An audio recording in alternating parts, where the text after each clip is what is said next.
Awesome. I think we're live, guys.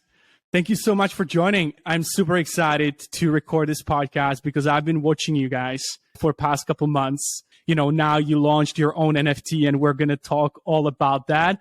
But let's just start with some brief introductions. Maybe Omri, you can kick it off. What's your background story and how did you get into web3? Oh, I've been in web3. I've been in technology and software at media companies my whole career. I was lucky enough to graduate from university as the dot-com boom was kind of going crazy, but I was too young to capitalize on it. And so when I discovered Web3, it was almost like a do-over. And so I knew like I wasn't going to let this wave pass by. And so I got introduced to Web3 first, like I think a lot of people, by mining Bitcoin. In 2013, we did a hackathon at the company. Pretty early. Yeah, we were lucky, but we didn't really know what we were doing. We had these miners, we took them home, we ran them for months, and then we just left it. Didn't even think about it for a few years. And then someone said, hey, all that Bitcoin we mined, it's actually worth not an insignificant amount. I got back into it earnestly in 2016, but missed the boat on Ethereum, like when it first came out. And it wasn't until probably January 2021 with NFTs and NBA Top Shot taking off that I went back in and I was like, this stuff is incredible. This is like way more amazing than just a currency, the whole smart contract thing. And then I really dived in and kind of went down the rabbit hole. And I have a day job. So the whole Web3 thing has been part-time side hustle. Yeah, exactly. I can relate to that. Yeah, that's awesome though. Mike, what about you? Is your story similar or is it very different? Similar and different. Yeah, for sure. I wish I wanted to buy Bitcoin in 2013. I actually specifically remember the exact place I was when my friend, very old friend, old roommate texted me and said, you know about Bitcoin? I was like, no. And he sent me something. It was 2013. And I was sitting in my apartment and I sat on, it might have even been CoinMarketCap, watching, literally staring at the price. I was like, it's went up $10. Oh my, I was like, what is this thing? Didn't have any money to buy it then. I was in school at the time for what I do now. I also have a day job and I didn't buy. And then 3 years later, I actually just looked it up the other day, December 2016 on Gemini was my first Bitcoin purchase. The one I can remember anyway. I bought somewhere else too. I can't remember where. That's where it started for me. And I lived and breathed Bitcoin Reddit, BTC Reddit, and Bitcoin Reddit, the two opposing ones. Yeah. I would say I'm a reformed Bitcoin maximalist at this point. Some shitcoins here and there. I actually made a pretty good chunk of money on all of that and then held through crashes and sold some, paid off debt, etc. I'm a collector at heart. When I found out that a baseball card could be rare and it was worth more because it was rare when I was in 4th or 5th grade, that was literally the beginning of my whole entire collecting journey of who I am. And then also I'm an artist on the side too. But yeah, so then I could credit the pandemic and Gary Vee really talking about NFTs. And it's so funny, Top Shot, just when people talk about, I didn't get into Top Shot, but when people talk about NFTs and how they got in, it's like Top Shot just keeps coming up. NBA Top Shot got people into NFTs in such a broad way. It's so interesting. And I listened to podcasts on all of this stuff. And then I bought NFTs. My first NFT I bought last year was a crypto skull, and I overpaid way high for it, but it started the journey. Yeah, this is super interesting. I actually first got exposed to crypto, like really exposed in China back in the days when it was still like really booming here. There was not really too much banning of anything happening. And I actually think that's the reason why I dismissed it first. Because there was just too much scams. You would literally, as a foreigner living in China that is involved in tech back in the days, you would get all these companies coming to you and say, hey, we're launching a new project. We need a CMO. We need to make it more international. And I was never really motivated by the money that they offered you and stuff like that. I always cared more about my reputation. And so I dismissed that first and was only watching from the sidelines. And Mike, similar to you, so I'm a big Gary Vee fan. I've been watching him for years. And I actually did an event with him in Hong Kong. I think it's already like 5-6 years ago. It was my mistake, to be honest, because I was watching him for so many years, but I didn't buy his NFTs at first. I was like, I don't understand anything about NFTs. I don't know what this is. And so I'm just like going to wait and see. I check again after 3 months. And then I decided, hey, I need to start paying attention. I went down the rabbit hole. I started doing research and like listening to everything and just like trying to understand what NFTs are all about. And then, I just decided to jump in, and actually Gary V NFT was one of the first NFTs that I ever bought, and then started watching the space. And so I would say the NFT space is really something that brought me into crypto and web3 in general, because I think the community aspect of it, that community ownership, is something really that is close to my heart. And so did you guys actually meet through web3? Omri and I have never met in person, by the way, which is wild because I talk to him so much. Makes sense. Yeah, it's crazy. Well, that'll change soon. But yeah, no, Dead Birds. I didn't have a proof pass. I missed proof, which is another whiff. I was a big Tim Ferriss fan. I feel like I listened to every Tim Ferriss podcast. I must have missed the Kevin Rose one or ones. I don't know how. But honestly, I don't know if I would have bought the NFT then. I don't think I really understood it. I looked at CryptoPunks on my couch in 2017. I was like, what is this? I'm not doing this. I looked at Bored Apes. I remember where I was when Gary V's V-Friends were minting. I was like, that's not for me. So I've had many whiffs. But we met through this. I guess everybody in the space. If you're in this space long enough, you're going to miss more than you actually hit. And so you learn to get comfortable with that and not chase it or regret too much, because you know what? There'll be something else coming pretty soon. But the core Dead Birds group didn't know each other. It was completely, It was Mike that initially reached out on Twitter to a few of the skeleton moonbirds, and Sour Pappy, Mike, myself were the first three. OXF was also in there, I think, at the beginning. Cosimo de Medici was there for a minute too. Exactly. Oh my God, we're on to something here. He laced us with one tweet. He was like, sorry guys, I'm out. Yeah. But that didn't slow us down. We still created a Discord. Nice. And before no time, like, it was actually a pretty good group with some great conversation happening there with a lot of different skills. And that's the best thing about the group and why we've been, as a sub-parliament, able to do so much. There's so many different skill sets and no one has an ego. It's all about what can we do together. And I think that's made the difference. I fully agree. I joined because I saw that you guys were fundraising. I think it was the second time. I wasn't there from the very beginning, but the second time. And I was just like, hey, this sounds interesting. And it was really, at that point, it was really exactly what I was looking for, because, I didn't have the liquidity to buy a Moonbird or even Proof Pass, but I really wanted to get into the ecosystem because I felt like there is something special, like just the vibes compared to all the other communities that I've been researching or I've been watching on Twitter, their content, and see what people are doing, reacting, what kind of businesses they are involved. I don't know why, but just the Proof ecosystem and Moonbird's ecosystem just speaks to me the most. So I joined, and I think soon after I also got a Moonbird. I'm really grateful for you guys. And obviously you have come a long way, and we're going to talk about that, but let's get it out of the way. I'm just really curious. What was your first NFT, guys? Like, when you really got into the space, was it something, let's say, like a community driven NFT, or was it art related NFT? What was your first thing that like really got you excited?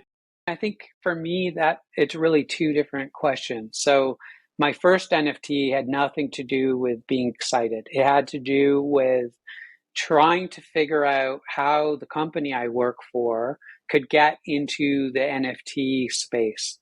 Where I work, they're affiliated with the Museum of Television. And so we have some of the oldest museums in the world. It's like a $25 million collection. And so we were trying to turn those TVs into NFTs and see if crypto whales would be interested. And so at that time, in order to get onto Foundation, you need to get an invite. And in order to get an invite, you had to buy an NFT. And so I found some art that I thought was really cool. It was more for the utility of it.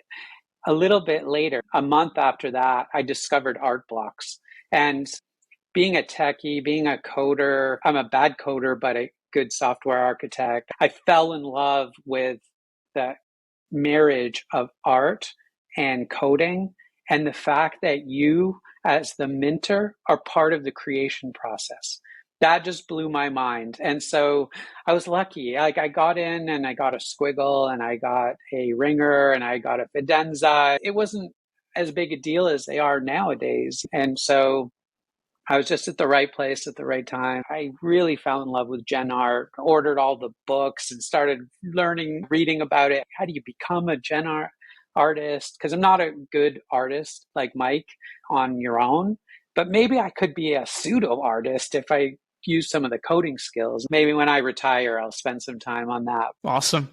Mike. My first NFT was a crypto skull. One, because of Gary Vee, but also I was certainly very aware of CryptoPunks and provenance and historical NFTs. And I know there's we could probably get into a discussion as to where that cutoff point of historical is and isn't, but it really vibed with what I thought I was interested in. And I have to give credit too, because I also made some physical pieces of my crypto skulls. That community really, that was the first Discord I was in. If it wasn't for them, I don't think I would have been so eager to really dive in. So I was very warmly welcomed, and I really appreciated that community. And the floor price, whatever, I lost money on it. I still have it. I will never sell it. Then you didn't lose. If you didn't sell, you didn't lose. It's all correct, good. Correct. I love that piece because it got me into it. And I certainly bought many things on OpenSea that I would probably be embarrassed to talk about today. But those were more because I do have that collector flipper mentality in me also, that I was like, well, how do I build this portfolio? And most of them really, Moonbirds really saved my ass. I'll tell you that much. I'm just such a bad flipper. I'm bringing always the value investing mindset even into NFTs. So I'm doing a lot of research before jumping in, trying to identify, like, how do I limit the risk? I always look at NFTs and especially even Moonbirds because, like, who knows, right? It could go another 50% down. Who knows what's going to happen in the market? Liquidity is not there. Nobody is really buying. And I always look at it like, what else are you getting? What is the additional utility beyond the floor price? And that's why I try to assess the communities, the people that are in there, so that, yeah, even if it's financially not going to be a great investment, theoretically, then I'm going to get other value out of that stuff. And so that's usually something I'm looking for, especially during these times. I'm super bullish, obviously, but it may take 5 years before we potentially revisit the all-time highs again of some of those collections. So you're builders now. You started with Discord, basically building this community. I guess we can call it DAO as well, or how should we call it? Yeah, it's not really a DAO. I think we made a conscious decision. We have a saying in Dead Birds, which is dead is dead. And what we mean by that is that everyone's equal, right? When you're dead, like, it doesn't matter how much money you had or how many kids you had or whatever the yardstick is. And so that kind of underscores everything we do. And you're in the Discord, so you see we don't create levels. I think that's a big part of what we're trying to accomplish and who we're trying to attract. I really like it. What is your vision for the NFT space? From the builder's perspective, building your own projects and obviously investing, collecting. I even like your position because you're both saying, hey, I have a day job. This is my passion. So this is my side thing that I'm doing. What is your vision for the space? What would you like to see from NFTs, let's say in 5 to 10 years? As an entrepreneur myself, I actually own my own business and have a few in the past. If this were to show me that it was time to maybe change and go full time into this, I would, because as an artist, NFTs and this whole thing has brought back my core. The things I remember the most from when I was a tiny child was playing with toys, Transformers, drawing, and playing my Nintendo from an early age. Just the idea that art can do that in a digital way, I think is really important. As a vision, we've talked a lot about that. And I think I'm an art collector myself too, and really want art to be at the forefront of a lot of what we do, but also in real life stuff is so important as well. And I have not been able to go to any of the NFT parties, none of it. I used to live in New York City. As soon as I leave New York City, NFT NYC shows up. So it's like, I wasn't able to go to LA for any of the other parties, but if this stuff can do that and bring people together. And I also think too, God forbid it all falls apart. Nothing of it works out. It's like the experience, what we're doing now will help us in the future in some way. Awesome. Omri, what about you? And maybe you can even go beyond just what you guys are doing, because we're going to get into that a little bit later. I want to go pretty deep, hopefully, on all things, what you're planning, what you're doing. But what's your vision for the space in general? What would you like to see from everyone else building, or even brands coming into it, companies like yours. You mentioned that that's how you got into the space at the first place. So what would you really like to see from the space?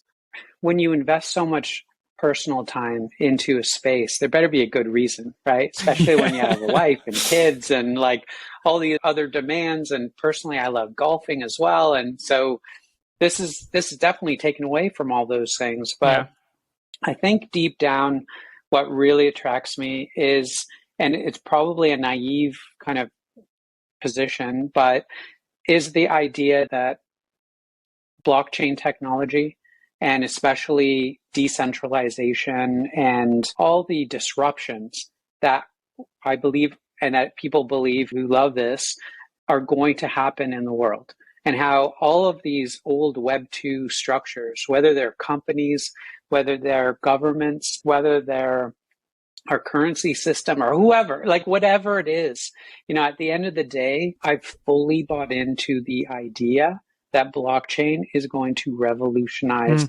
everything. The dot-com boom and the internet has been an incredible wave, but I think this is going to be 3 times that wave, and it's going to last a lot longer and affect people so much. And so, even at Deadbirds, we talk about it being a place for like-minded people to come and hang out. We have a chill vibe, and our New York party was kind of, in a way, a complete opposite of the Moonbirds party, because you could really hear people, you could talk to people.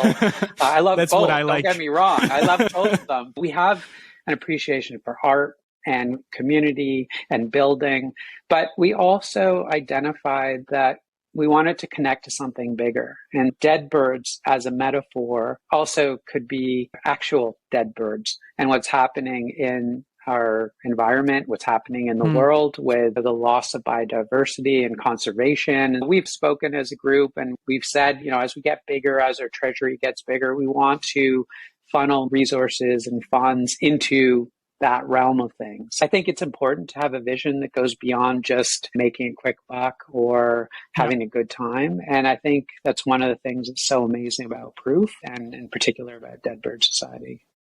One of the things that really struck me and still does about Bitcoin and the idea of the environment and the nonsense that it's horrible for the environment, that whole discussion, like how the current system is just primed to fail in some way, and how this idea of the blockchain of Bitcoin and Ethereum can really change that and really change the world for the better. I think, again, I love Gary Vee. I feel like I just keep quoting him, but I think it was him that said, it starts like with toys, and the toys become mainstream, and then that becomes like, at first it looks like a toy. It's just NFTs. What is that?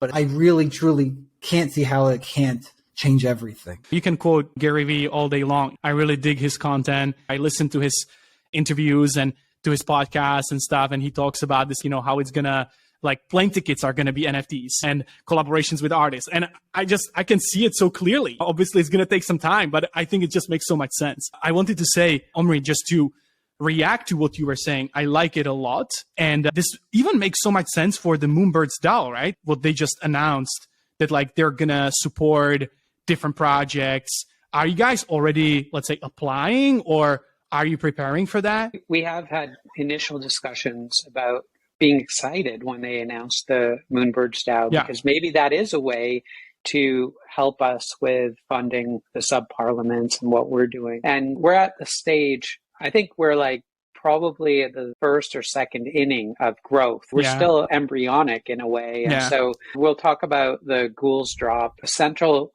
reason for doing what we've done here is so that we can start amassing a treasury.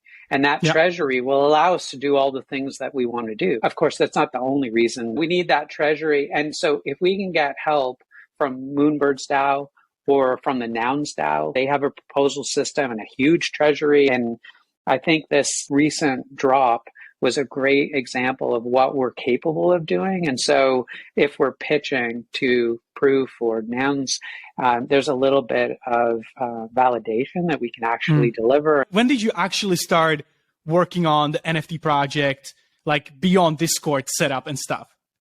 How long is that? Oh, what is it now? It's September? Yeah, it's September, early September. We need Philip. We have a Deadbirds member named Philip who just tweeted, basically history. And I was reading it going, like, I was learning stuff and I was there. Like, it was incredible. He's like an archivist. Like, we need an archivist. And yeah, no, it was amazing. I don't know. Middle of June. I think after June. Well, let's get into that because I really want to understand what goes into that. So we talked a little bit about the beginnings and the vision that you have for, let's say, your group, your community, etc. Let's talk a little bit about the operations. I really enjoy business operations. I love building and scaling startups. And so I would love to really understand in the web3 world, NFT world, what do you need to like pull this off within the couple months? So you have Discord, you have a bunch of community members, part-time members, but then you say, okay, let's take it to the next level. We want to have treasury. We want to launch an NFT project. We want to do so much more. So what do you need to put in place to actually be able to even start something like that? I just started drawing Moonbird traits with a skeleton theme and posted it in the Discord. I actually wanted to make a shirt, and I still do want to make a shirt of a grave, like a headstone with these traits around it. I posted that in there, and Sour Poppy like pinged me. He was like, dude, I like that. Keep drawing. I was like, okay, nice. You don't got to tell me twice, right? He didn't even, it wasn't an NFT. It wasn't anything. He's, dude, this could be something. And we started talking, and then I met him for the first time via Zoom, and we saw each other's face, and we started to talk. And he used to live in Williamsburg or in Greenpoint, and I lived in Brooklyn. And so we had that connection, and we're similar age, kids, etc. And he's, I think there's something here. So it started as that. And then it became, once we figured out what it was going to look like, then there's a whole tokenomics thing, which I'm very novice in. That's Sour Poppy and Omri for sure talking. And then there's a whole front end website that's Omri. And then there's the back end, which is 0x, quadruple F, and some other people. Apparently there's other devs that I don't even know about. And I'm sure I'm forgetting somebody too. So it's like, it was truly an organic thing. Nice. It just came out of, I mean, I'm not going to say it came from me, but I did make a drawing and we started to do it. If it was just me, so it would not have happened to the scale that it happened anyway.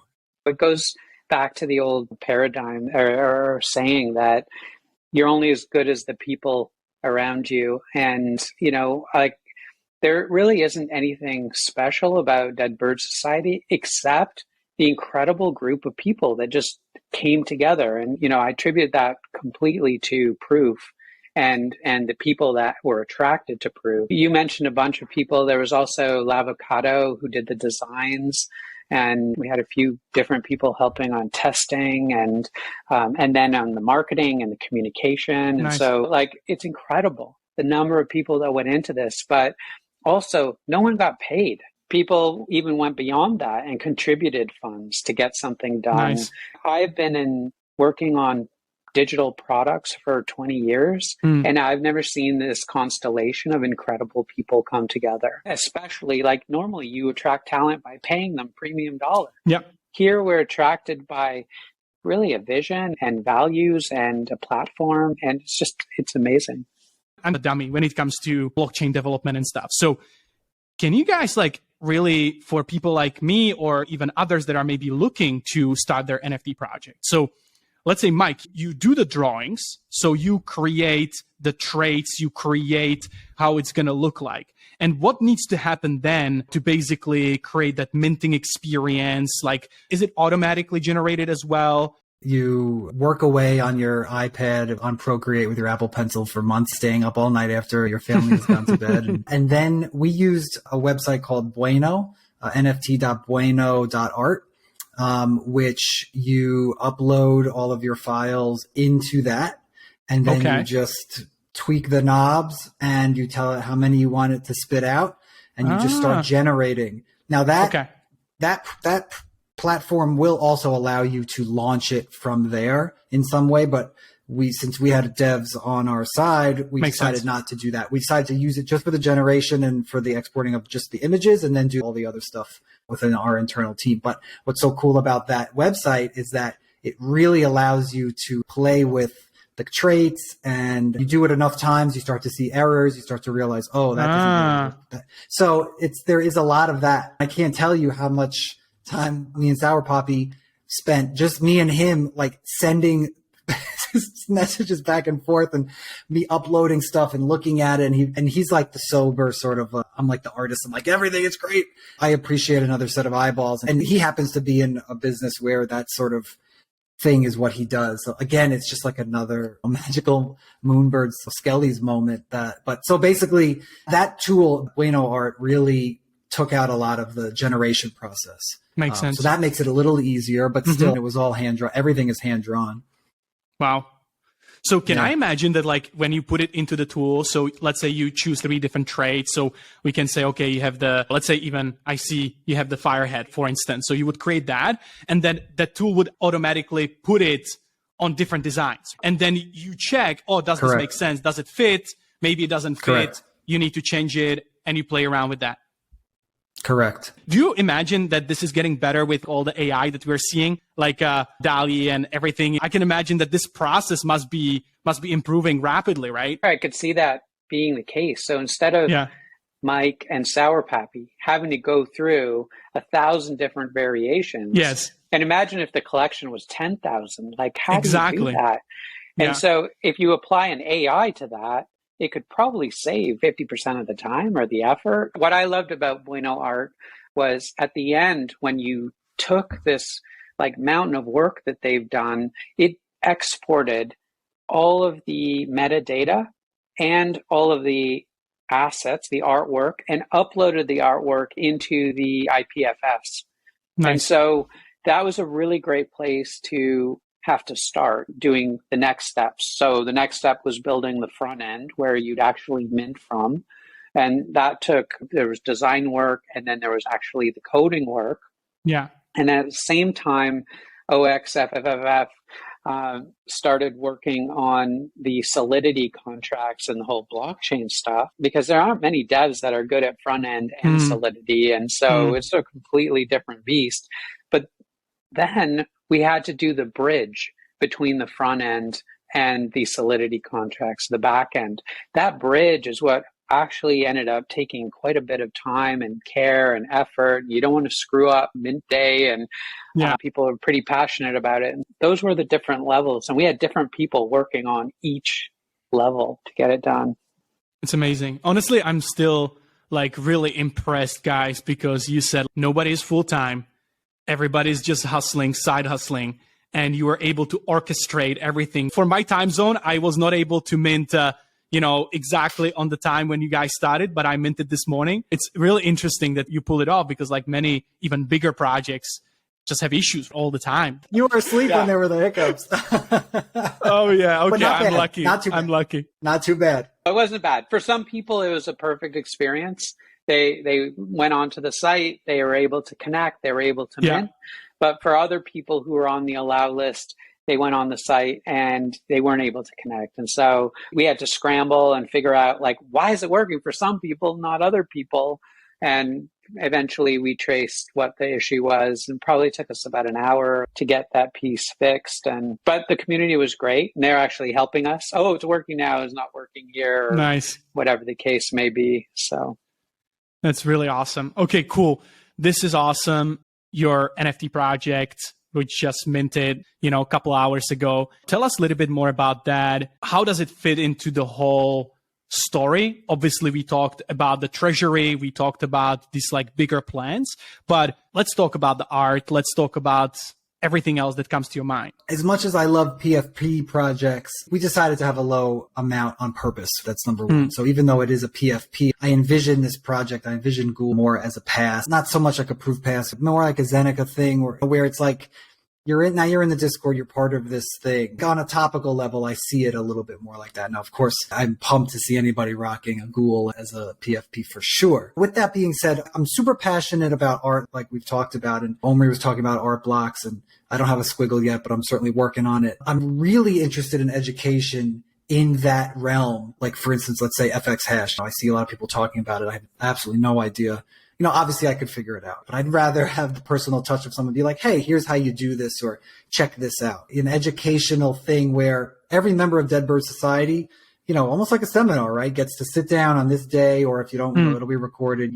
And let's do FX hash 101, or hey, you've heard about art blocks 100 times, but here's actually what it is. Sit down and let's learn about it. You sent us the link of that Gary Vee thing that you did. I had no idea you did stuff like that. I don't know really what else you're passionate about, but like these people are coming out of the woodwork. Who knows what we've got floating around in our tiny little Discord. Yeah. So I think that, that's really, I'm really excited about that. I'm really excited about going to a party with you guys. I can't wait to do that. And then I would say in general, like I just want to see people excited about what we're doing. I can't say it enough. It feels magical. I think that I know other sub parliaments, they're great, but I feel like there's some magic going on in ours. When I minted that thing, I couldn't believe it. I was like, wait a minute, what is this? This doesn't look like any of the birds I've seen, and then it turns out, right, there's 150 or 175 of us. And so I'm just really excited about like the potential for what we're building here. Amazing.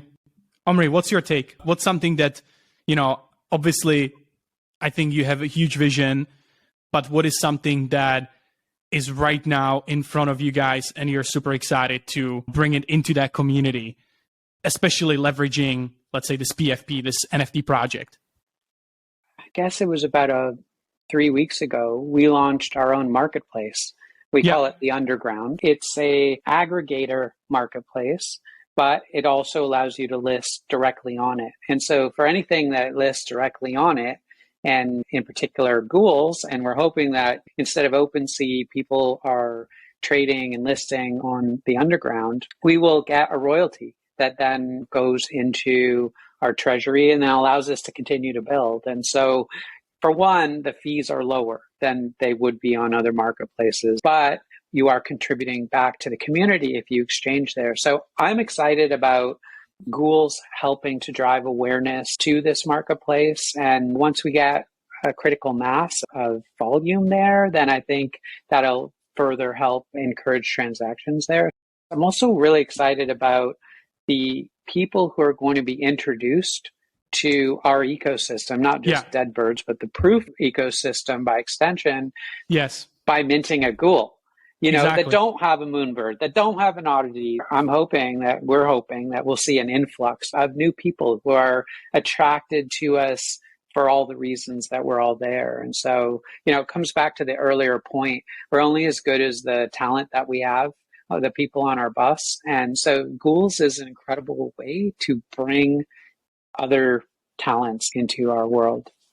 Exactly. Like when I talk to people about Ghouls, basically, I always pitch it as, hey, you can get into an amazing community, plus it's an extension of Proof ecosystem, right? You have a Proof Pass yourself, you acquired it together with your community, so you have access to all the information, all the research and everything. Obviously, cannot be shared outside. That wouldn't make any sense. That needs to be controlled. But still, if you're part of that Discord, you can have access to these things.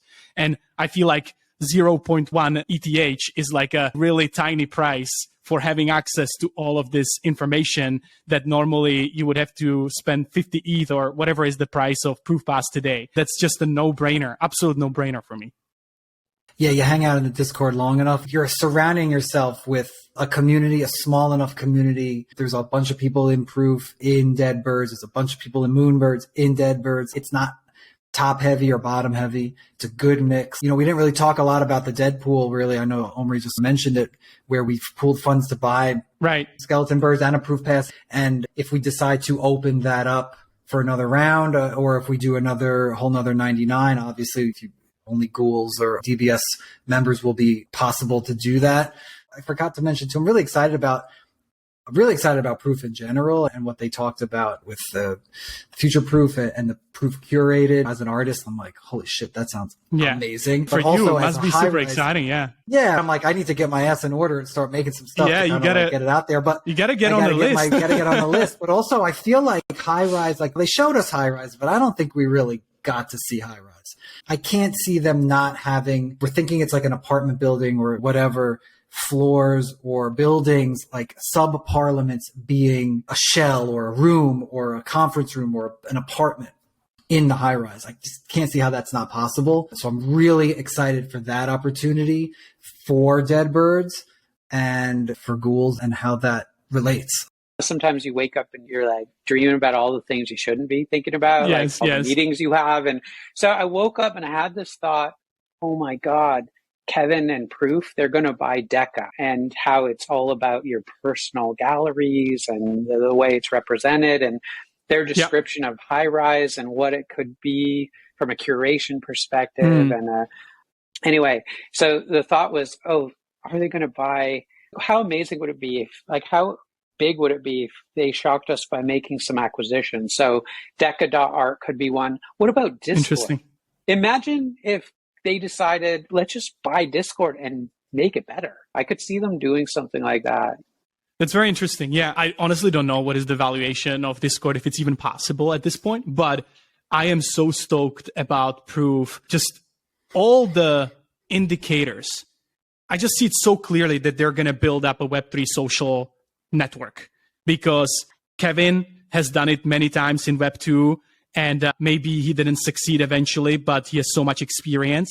Alexis, first investor, and he built up Reddit, and they have all of these resources, and they know what's wrong with Discord. They know what's wrong with all these platforms, so many scams and hacks and whatever, these bots. And I think they can just do it much better. And obviously they're going to start with arts, with the artists, because that's their spiel. That's what they want to focus on. But ultimately they can open it up to everyone. And that's something that obviously I don't know. I have no insider information, but it just makes so much sense with all their talent, with all their experience, that that's something what they want to do. Actually, that's something that I wanted to react to what you guys mentioned. I think that there's just so much value to be uncovered in this kind of like really building real connections between people in Web3, because my feeling when I joined, I don't even react to DMs, because everybody knows that it's full of scams. You should not click on anything. You should not add anybody from Discord, etc. And so, like, how do you actually connect with people, right? Like, I'm in the same Discord, but there is this kind of stigma. Oh, maybe you're a scammer.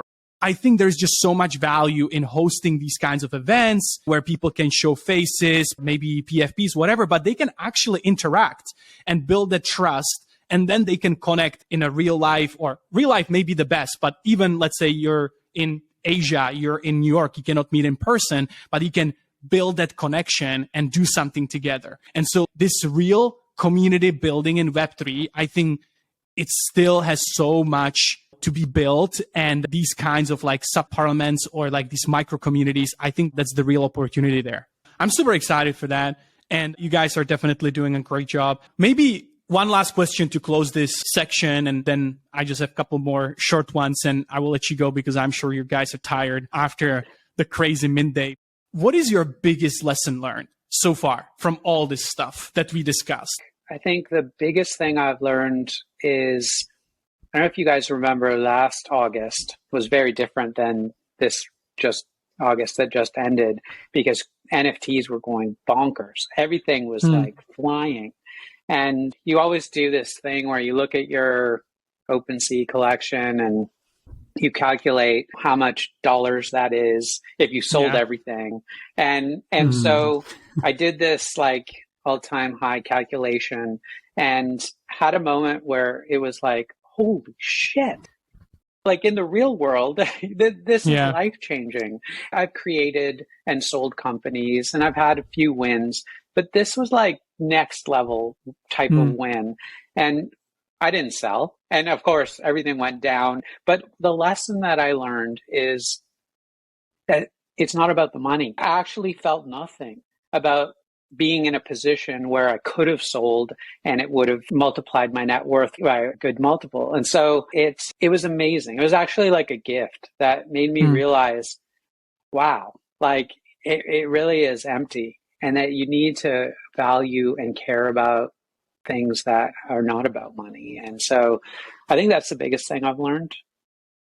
Yeah, and how to deal with your all-time high dropping by 90%.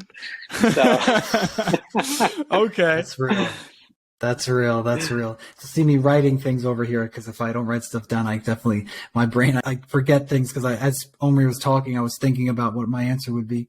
But certainly, just to jump on that, and then I'll get to my answer, the idea of nothing is really free, right? At the end of the day, you have to put at least time in. So if you put money in and it goes down, like you were saying, like, what did I learn out of this? The education is priceless, right? Because I don't know what the number is. It's 1 million or 2 million people own an NFT or some tiny little number. Just think about where we will be as people who have gone through this in a year, 3 years, 5 years, 10 years. But some of the stuff that I've really learned, or I feel like is like a lesson, is if you're on the periphery, and I'm a very much like a think about it for a long time before I make a decision type, especially with money. First of all, like, do your research, get in a Discord, get on Reddit, Twitter, etc. But put some skin in the game. Once you're ready to put some skin in the game, learn what MetaMask is, learn what it looks like, make a mistake, get a ledger. If you're interested in what we are doing as like Dead Birds, or the idea of like an NFT project, learn what Gnosis Safe is, learn how that works, learn what Prism, just learn about these words of what people are doing. Get on the website, look at it, watch YouTube videos about how this stuff works, what it'll look like when you do it. Because it just becomes second nature. And then it doesn't become like ethereal, like, oh, I do it, but it seems so hard. You just do it, and then you're like, oh, that's not that bad. I also really learned coming from sort of the Bitcoin side, I learned liquid versus illiquid, and the idea of like, Bitcoin, I can just sell it when I need to. Oh shit, I'll just sell this NFT when I need to. And actually you sell it when somebody wants to buy it. I know that sounds stupid, but it was like, I actually had to break the cryptocurrency idea of like market sell, like just sell it. Like somebody will buy it versus someone actually needing to be on the other end of that deal. So that was like, oh, and it seems like such a duh moment, but I was like, oh, of course. Yeah. So I would say get some skin in the game. Bear market, great time for skin in the game. Of course. Yeah. And I think it comes down to what you guys also mentioned, what you're trying to do with your community is the education is just so important, because obviously, we're playing around. We have been in the space for a while, but there's just so many more people that have not even heard. And maybe they're going to get interested because they read some TechCrunch article and they need to learn all of these things. Just pounding the education day in, day out, having those resources set up and make it as easy as possible for people to access those resources. That's what we need for the collective to get better and bigger. That's just super, super important. Awesome, guys. Just 2 more questions. Really curious, where do you get your Web3 knowledge? So we just discussed education is important. Do you guys only rely on Proof, or do you guys have any other maybe less known resources that are your go-to? So is it a podcast? Is it a book? Is it something that you could share with people that are really interested to learn more? I'm big time on podcasts. I listen to a lot of podcasts. I listen to Gary Vee, like I said, Overpriced JPEGs with Carly. I like that one a lot. I'm a big Twitter Spaces person too. Nice. I'm big on routines, so I definitely am a 8 a.m. Eastern Standard Time. There's a show called Coffee with Captains, part of the DGen network, that they actually just minted their NFT yesterday also. And it's actually a smaller, I listen to Rug Radio too and Nifty Gateway, but this 8 a.m. show, it's usually a little bit of a smaller room, 100 people, 200 people. I thought Twitter was a good place to take info from. It's a good place to know what's going on and then do your own research. So that's a big part of it too. A lot in Proof, a lot in the Moon. I don't really even go in the Moonbirds. Once in a while on the Proof Discord, it's a Dead Birds. If there's anybody, I'm like, what is this thing? Somebody knows about it or somebody's talking. Yeah, I'm sure. Omri, what about you? Do you have any resource that is less known?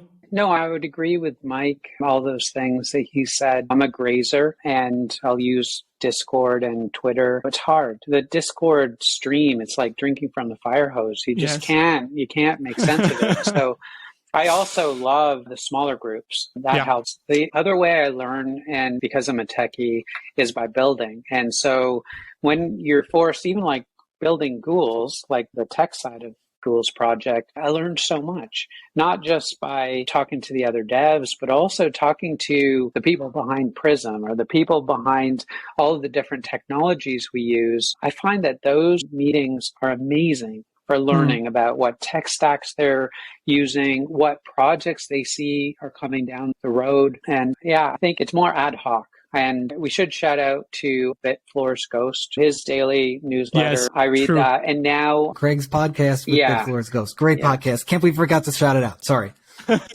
No, you're right. It's hard. You're always not going to have enough time to keep up with everything. And so I think more important than trying to keep up with everything is figure out the 2 or 3 things you're going to focus on and focus on them. Build against that, learn against that.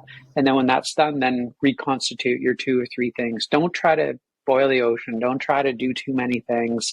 It's too hard. It's too hard. And it's okay to totally miss out. Don't let the FOMO influence you too much. Yeah. That can be dangerous. But no, guys, this has been amazing. Thank you so much. I think it's a good time to wrap it up. Really appreciate it. Maybe can you just mention what is the best way for people to find you? Can you mention websites? Can you mention your Twitter handles? Like whatever you want to mention, please mention so that people can find you. Obviously, I'm going to link everything in the show notes, even all the podcasts and everything we talked about. Just mention whatever you want to mention. I'm just on Twitter at Omri. Best way to reach out to me. My DMs are open. Yeah, happy to connect with anyone. At the Mike Elf on Twitter, and then Deadbirds is going to be at deadbirds_io. The website is .io, and then our NFT website is Ghouls, GHOULS.deadbirds.io, and there's Underground, which I believe is going to be underground.deadbirds.io. Is that right, Omri? Yep. That's it. And then I think that's it. Awesome. Guys, Omri, Mike, I'm super, super excited to see what you guys are going to build. Thank you so much. It's been a pleasure. Thank you. Same. Yep. Thank you.